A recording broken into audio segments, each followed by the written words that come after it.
पुरंदर किले के पास बसे पेट गांव में राघोजी सावे नाम के एक अद्भुत योद्धा रहते थे। वे मातंग समाज के गौरव थे। उनकी भुजाओं में ऐसी शक्ति थी कि लोग कहते थे, जंगल का राजा शेर होगा, पर रणभूमि का राजा राघोजी है। लोक गाथा कहती है कि एक दिन बालक छत्रपति शिवाजी महाराज के मन में जिज्ञासा हुई, शेर के दांत कितने होते हैं? महाराज के शब्द राघोजी के लिए आदेश बन गए। वे अकेले घने जंगल में उतरे। सामने एक भयंकर खूंखार शेर दहाड़ता हुआ आया।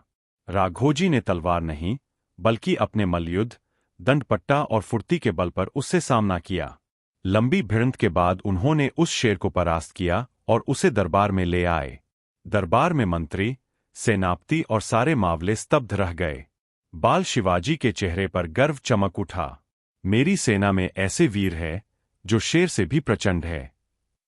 इसी वीर परंपरा ने आगे जन्म दिया एक ऐसे महान योद्धा को जिसका नाम था लहुजी राघोजी सावे, यानी लहुजी वस्ताद।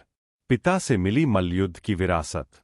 लहुजी ने बचपन में अपने पिता राघोजी से कुश्ती, मल्लयुद्ध, दंडपट्टा, तलवारबाजी और घुड़सवारी सीखी। यही कारण था कि आगे चलकर वे वस्ताद कहलाए, अर्थात युद्धकला के महान उस्ताद। उनकी तालीम पुणे के गंजपेट में सिर्फ अखाड़ा नहीं थी, वह क्रांति की पाठशाला थी, जहां से निकले क्रांतिकारी। एक दिन उनकी तालीम में 3 तेजस्वी युवक आए, महात्मा ज्योतिबा फुले, वासुदेव बलवंत फड़के, बाल गंगाधर तिलक। लहुजी वस्ताद ने उन्हें केवल शरीर की ताकत नहीं सिखाई, बल्कि कहा, जिस शरीर में शक्ति है, उसी मन में अन्याय के खिलाफ विद्रोह की ज्वाला जलती है। फुले ने उनसे स्वाभिमान और समाज सुधार की शक्ति सीखी। फड़के ने शस्त्र और क्रांति का मार्ग सीखा।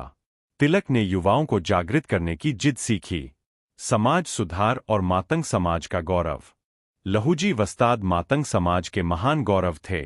उन्होंने अपने समाज को सिखाया, हम दबे हुए नहीं, हम इस धरती के रक्षक हैं। मातंग समाज आज भी उन्हें आद्य क्रांति गुरु, स्वाभिमान के प्रतीक और वीरता के देवतुल्य पुरुष मानता है।